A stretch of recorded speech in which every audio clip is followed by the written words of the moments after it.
मानसी भारद्वाज। उम्मीद करती हूँ आप लेक्चर सीरीज को एंजॉय कर रहे होंगे।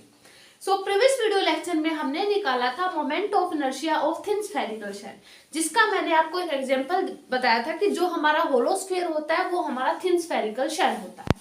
तो उसमें हम मोमेंट ऑफ इनर्शिया निकाला था। उसमें हमने दो केस लिए थे। एक में हमारा मोमेंट ऑफ इनर्शिया आया था that is 2/3 of mr²। Second में हमारा आया था दैट इज 5/3 ऑफ mr², है ना। इन दोनों केस में हमारे पास मोमेंट ऑफ इनर्शिया आया था। आज के वीडियो लेक्चर में हम करेंगे that is acceleration of a body rolling down an inclined plane. तो यहाँ से देखो हमें यहाँ पे निकालना क्या है बेसिकली कि एक्सेलरेशन निकालना है कि अगर बॉडी हमारे इंक्लाइंड प्लेन से क्या हो रही हो, रोल कर रही हो। अब जैसा कि मैंने प्रीवियस वीडियो लेक्चर में करवाया था कि हमने एक कॉन्सेप्ट लिया था कि अगर हमारी बॉडी हॉरिजॉन्टल अगर किसी प्लेन पे हॉरिजॉन्टल प्लेन पे अगर चल रही हो तो उस केस में हमने माना था कि हमारी बॉडी के पास ट्रांसलेटरी और रोटेटरी दो टाइप की मोशन होती है। तब हमने माना था कि हमारी जो टोटल एनर्जी आएगी उन दोनों का सम आएगी। वही पे केस हम यहाँ पे लेकर चलेंगे। जैसा कि हमारे पास यहाँ पे क्या है, अब की बार इंक्लाइन प्लेन है, उसमें हमने क्या माना था कि हमारा हॉरिजॉन्टल प्लेन था, है ना। तो हमें निकालना क्या है, एक्सेलरेशन। तो मान लिया कि ये हमारा कोई हॉरिजॉन्टल प्लेन है इस तरीके से, ठीक है। हमारी ये कोई बॉडी है यहाँ पे, ठीक है।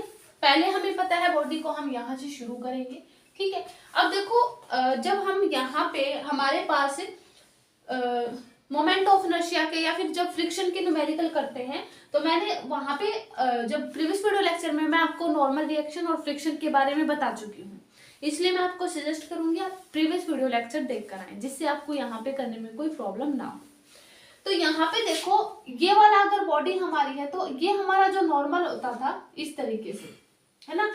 इस डायरेक्शन में हमारा क्या लगता था, फ्रिक्शन, क्योंकि फ्रिक्शन हमारा क्या लगता है, जिस डायरेक्शन में मूव कर रही होती है उसके ऑपोजिट डायरेक्शन। और फ्रिक्शन भी मैंने बताए थे दो टाइप के। अगर वो इस डायरेक्शन में लग रहा है इसका मतलब स्टैटिक फ्रिक्शन, अगर बॉडी रेस्ट में है, और अगर बॉडी मोशन में है और उसके ऑपोजिट लग रहा है तो वो हमारा काइनेटिक फ्रिक्शन।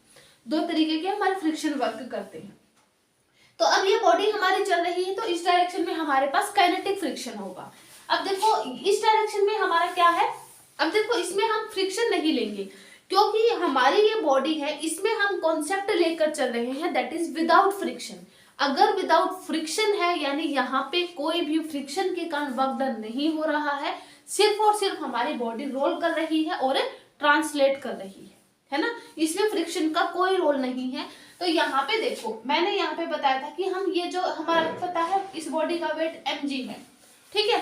mg है, हम इसके दो कंपोनेंट बनाते हैं। मैं प्रीवियस लेक्चर में इसको करवा चुकी हूँ that is mg of cos theta और इस mg ऑफ इसके वर्टिकल है ना, ये वर्टिकल में हमारे पास कौन सा होता है that is mg sin theta, ठीक है।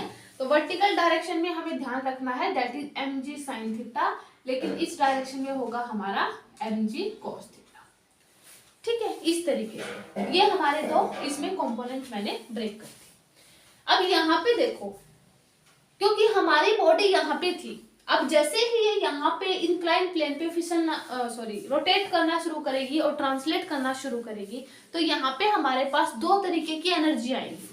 तो जो हमारे पास टोटल एनर्जी बनेगी वो क्या बनेगी, देखो that is 1/2 of mv² plus 1/2 of i⍵²।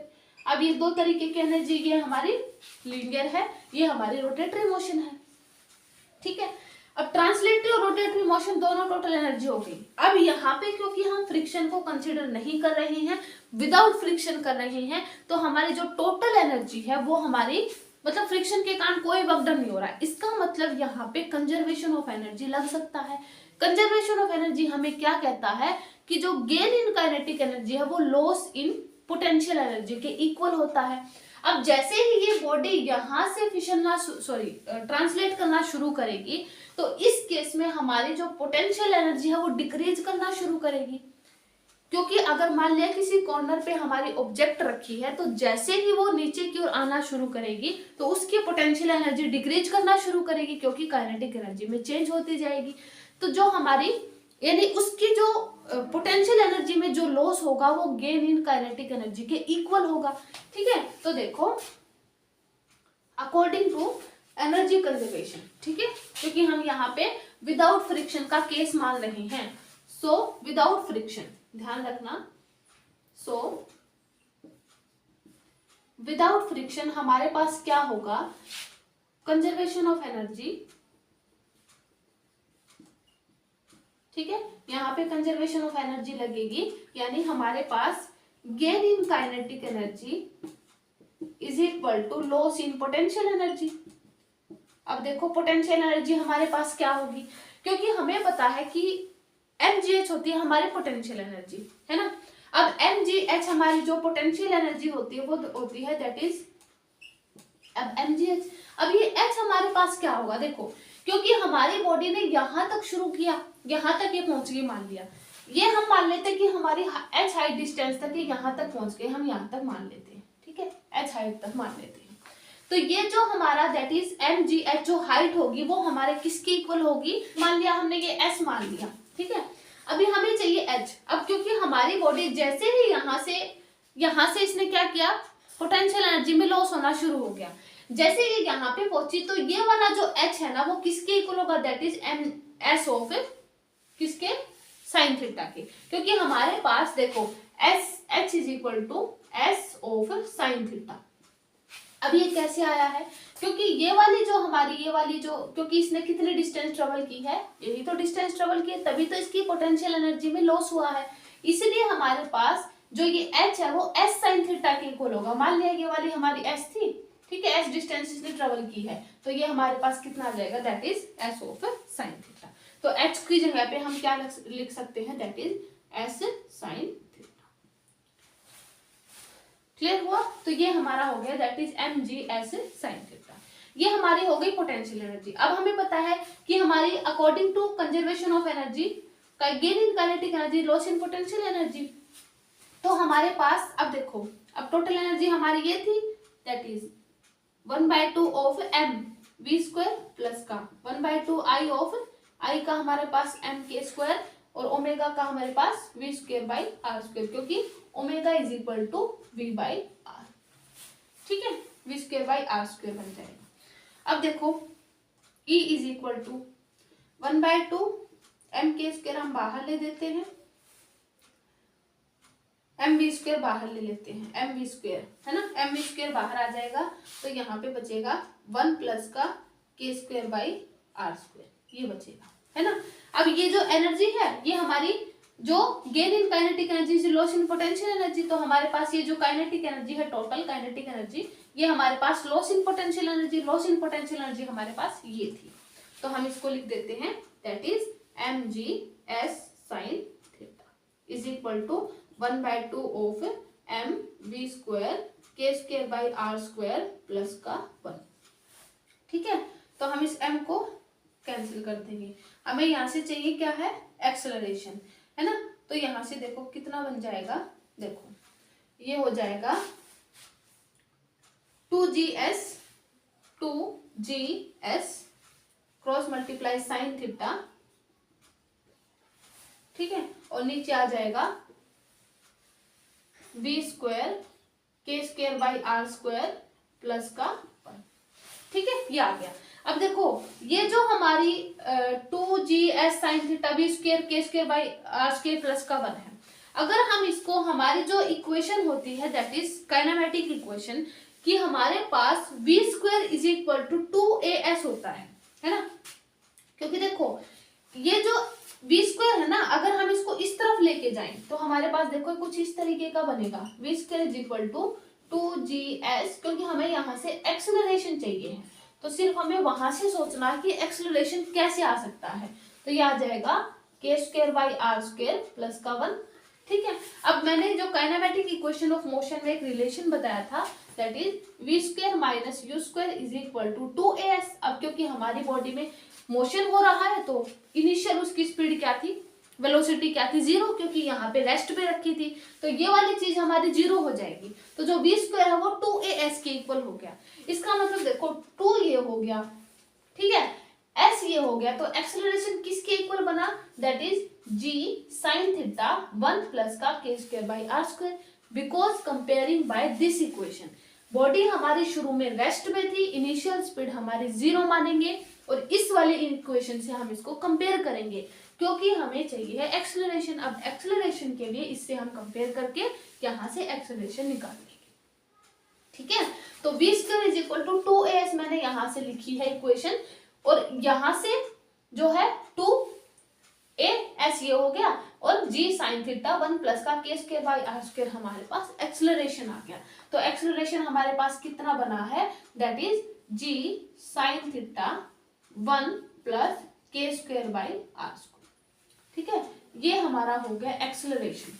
किसके केस में, अगर हमारी बॉडी एक इंक्लाइन प्लेन से रोल कर रही हो उस केस में हमारे पास दो तरीके की मोशन एग्जिस्ट करेंगी, that is rotatory motion and translatory motion. दोनों में ही टोटल एनर्जी मैंने लिखी है, ये हमारी जो है टोटल एनर्जी वो हमारी लॉस इन पोटेंशियल एनर्जी के इक्वल हो जाएगी, because by using of conservation of energy, because here we use that it there is no friction, है ना, यानी यहाँ पे कोई भी वर्क डन जो हो रहा है वो फ्रिक्शन के कारण नहीं हो रहा है। क्लियर हुआ, कोई यहाँ पे विदाउट स्लिपिंग का केस हम लेकर चला रहे हैं, ठीक है। तो ये हमारा हो गया एक्सेलरेशन। अब इस पे बेस हम एक न्यूमेरिकल करेंगे जिसमें हमें जो मोमेंट ऑफ इनर्शिया है वो हमें अलग अलग बॉडी का यूज करना आएगा कि हम मोमेंट ऑफ इनर्शिया का इस न्यूमेरिकल में कैसे यूज कर सकते हैं, ठीक है। तो हम यहाँ पे करते हैं न्यूमेरिकल। अब देखो ये जो हमारा न्यूमेरिकल है इसमें हमारे पास क्या हो जाएगा, जब जो अब तक हमने मोमेंट ऑफ इनर्शिया के न्यूमेरिकल मतलब जो फॉर्मूले किए हैं, जितने भी हमारी 2D और 3D ऑब्जेक्ट थी, उन सब का यूज हमारे पास यहाँ पे इस न्यूमेरिकल निकालने में यूज हो जाएगा। वो भी कब, अगर हमारे पास यहाँ पे बॉडी अलग अलग गिवन होंगी, क्योंकि हमारे पास यहाँ पे सॉलिड सिलेंडर है तो यहाँ पे हम moment of inertia solid cylinder का ही यूज करेंगे, है ना। तो देखो जैसा कि एक्सेलरेशन हमारे पास आया था that is g of sine theta by 1 plus k² by r²। अब देखो ये वाली चीज तो हम निकाल सकते हैं क्योंकि ये हमें गिवन है, दैट इज इंक्लाइन प्लेन इन 1/10, यानी हमारे पास साइन थीटा की वैल्यू कितनी आ गई, दैट इज 1/10। जी हमें पता है 9.8 होता है, ठीक है, मीटर पर सेकंड। लेकिन हमारे पास आएगा क्या यहाँ पे, उसके बाद हमें ये चीज निकालनी है k² बाई r²। जैसा कि मैंने बताया था कि प्रीवियस वीडियो लेक्चर में हमने बोला था कि हमारे पास एक सॉलिड स्फीयर आया था, उसके केस में मैंने बोला था हम इसका मोमेंट ऑफ इनर्शिया निकालना बताएंगे बाद में। अब इसका यूज हम यहाँ पे करेंगे, वो हम कैसे निकालते हैं k² की वैल्यू। अब जैसा कि मैंने प्रीवियस वीडियो लेक्चर में बताया था कि हमारा जो मोमेंट ऑफ इनर्शिया होता है that is mk², that is radius of gyration. k हमारा क्या था, रेडियस ऑफ गायरेशन, और यहाँ पे k² हमारा कितना आ जाएगा, दैट इज I/m। अब हमें निकालना क्या है, k²। अब हमारे पास यहाँ पे सॉलिड सिलेंडर गिवन है, जैसा कि मैंने प्रीवियस वीडियो लेक्चर में बताया था कि सॉलिड सिलेंडर का मोमेंट ऑफ इनर्शिया हमारे पास कितना आता है, कब, about its axis of rotation, that is 1/2 of mr²। वो भी कब, अगर हम उसको जो हमारा सिलेंडर है उसको अगर अलोंग इट्स लेंथ कट करते हैं तब हमारे पास मोमेंट ऑफ इनर्शिया ये आया था।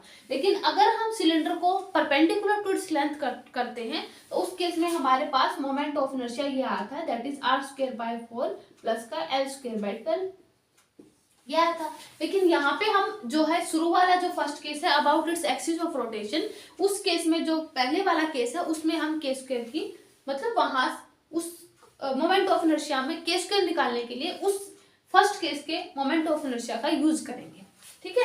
तो यहाँ पे सॉलिड सिलेंडर में हमारे पास कितना आ जाएगा moment of inertia, that is mr² is equal to by m था, है ना, इज इक्वल टू k²। तो m से हमारा m कैंसिल, यानी k² हमारे पास किसके इक्वल आ जाएगा, दैट इज 1/2 ऑफ r²। अगर यहाँ पे हमारे पास डिस्क होती, अब डिस्क केस में हमारे पास moment of inertia about its axis of rotation 1/2 mr² था, अबाउट इट्स डायमीटर 1/4 mr² था। लेकिन हमें करना क्या है, पहले वाले केस का यूज करना है। अगर हमें यहाँ पे रिंग गिवन होती तो हम क्या करते, moment of inertia that is mr²। इस तरीके से अगर सॉलिड स्फीयर गिवन होता तो मोमेंट ऑफ इनर्शिया हम यूज करते दैट इज 2/5 ऑफ mr²। लेकिन हमारे पास सॉलिड सिलेंडर गिवन है तो हमने इसको यूज कर लिया। सारी वैल्यू हमने पुट कर देनी है। जी हमारे पास कितना है 9.8, साइन थीटा इज 1/10 हम नीचे लिख देते हैं, ठीक है। 1 प्लस का k² हमारे पास कितना है 1/2, ये 1/2 r² से r² कैंसिल, हमारे पास कितना बनेगा 3/2, तो ये आ जाएगा 9.8 इंटू 1/10 इंटू 3 और t चला जाएगा ऊपर, सॉरी 2 चला जाएगा ऊपर, है ना, ये 2 है, ये प्लस का निशान है, ठीक है, तो 2 आ जाएगा ऊपर, ये मल्टीप्लाई। अब यहाँ पे हमें क्या करना है, इसको सॉल्व कर लेते हैं, इसको हम सॉल्व कर लेंगे, हमारे पास 0.687 कुछ आंसर बनेगा, ठीक है, आप इसको सॉल्व कर लेना। ये हमारा एक्सेलरेशन आ गया। ये अगर हमारा एक्सेलरेशन आ गया तो उसके बाद हमें क्या निकालना है, देखो हमें निकालना क्या है, अब हमें एक्सेलरेशन हो गया, total energy of cylinder in 5 second. अब टोटल एनर्जी हमारे पास ये आ जाएगी, total energy 1/2 of mv² plus 1/2 of i omega square, ठीक है, हम i को mk² ओमेगा स्क्वायर को जैसे कि हमारे पास ये आ जाएगी।